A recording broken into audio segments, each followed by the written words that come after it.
I'm not sure if you've even heard about this. It all happened really very quickly, and you had to really be on top of the news. Yesterday, the UN and Israel announced an agreement for a solution to the what they're calling the infiltrators, the refugee asylum seekers. Okay, that the UN was going to resettle like 16,000 of them abroad in developed Western countries, most likely Canada, apparently, maybe the US, Italy, Germany.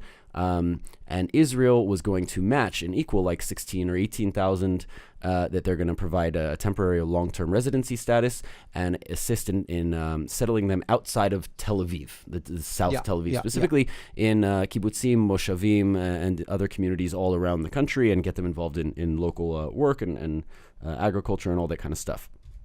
This seemed like a groundbreaking plan. Also, it wasn't very publicly, like the negotiations and the buildup. There was no buildup to this. It was just like a sudden announcement yesterday that was really unexpected and out of the blue, and really, really, really welcome. It seemed to be like, wow, we may have finally found a long-term solution, or at least a massive leap in the right direction of finding a long-term solution to this problem that's been a big issue for the last 5-10 years. Later yesterday evening, so Netanyahu himself, Bibi, was the one who announced this plan and was proud, and it was a big deal. Yeah. Immediately, he faced some very serious backlash from the right, mostly from Bennett, Naftali Bennett, and some others on the right, especially the South Tel Aviv activists, saying this is unacceptable and da-da-da-da. So later in the day yesterday, after announcing the plan, a few hours later, he announced that he was suspending the plan. And then today, he announced that he was canceling the plan altogether. He's been getting blasted by the left, the leader of Meretz and the leader of Avodah, the Labour Party.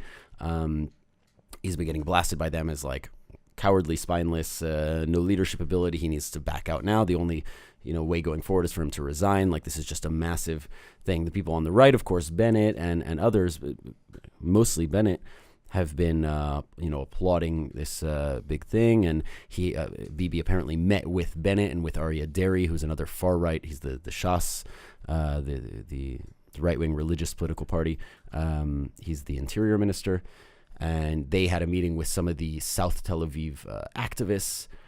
And there's no bipartisan work going on here. And what was really like and they're playing with these people's lives.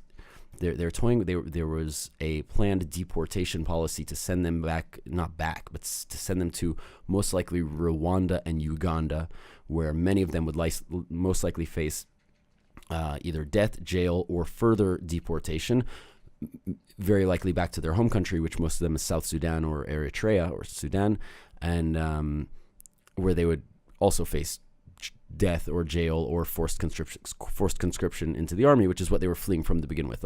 These people are having a really, really, really bad time of it in life.